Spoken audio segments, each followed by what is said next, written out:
పెద్దపల్లిలో కావేరు గడ్డం మనిషి తప్పకుండా గెలుస్తాడు భారీ మెజార్టీతో. ఎందుకంటే వాళ్ళ వర్షపారం ఉన్నది కాబట్టి, అక్కడ వాళ్ళ నాన్న వాళ్ళ వర్షపారం ఉన్నది కాబట్టి కంపల్సరీ ఆయన గెలుస్తాడు, భారీ మెజార్టీతో గెలుస్తాడు.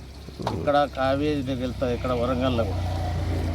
ఇది మన కడియం సీరియర్ బిడ్డ కంపల్సరీ గెలుస్తుంది. అందుకో ప్రజలు కూడా సంధించి ఈ కాంగ్రెస్కి వేయాలి. టీఆర్ఎస్ అంతా సెట్ అయిపోయాయి. టీఆర్ఎస్ ఎక్కడ ఉన్నది ఈ రోజుల్లో? టీఆర్ఎస్ అన్నోళ్ళే ఉండద్దు, అయిపోయా. పెద్ద పెద్ద నాయకులంతా టీఆర్ఎస్ నుంచే కాంగ్రెస్కి రావట్టి వాళ్ళకు ఓట్లు ఎత్తే ఉన్నది, అంత చెత్తకుండా లేచినట్టు ఓట్లు. అనవసరంగా ప్రజలు చాలా సంధించి ఓటేయాలి. చేయి గుర్తుకే ఓటేసి అన్ని ఈ 17 సీట్లు మన రాష్ట్రంలో 17 సీట్లు ఉన్నాయి కాబట్టి 17 సీట్లు రాహుల్ గాంధీకి ఇవ్వాలి. రాహుల్ గాంధీ ప్రధాని కావాలి, ప్రధాని తప్పకుండా అవుతాడు అనేది నమ్మకం ఉన్నది ఈసారి.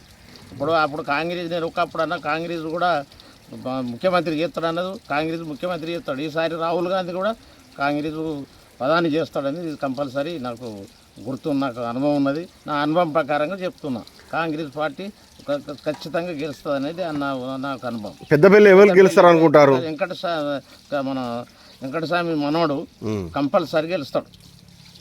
వంశీ గారు వెంకటస్వామి మనవడు కంపల్సరీ. ఆయన తాతది ఆశీర్వాదాలు ఉన్నాయి, మా అటువంటి ఆశీర్వాదాలు కూడా ఉన్నాయి.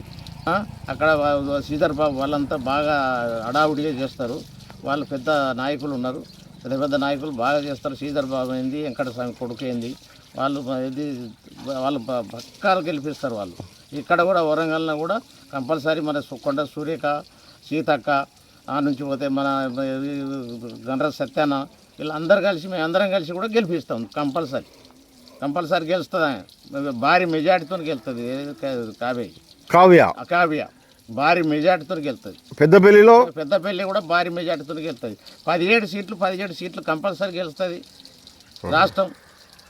రాహుల్ గాంధీ ప్రధాని అవుతాడు కంపల్సరీ.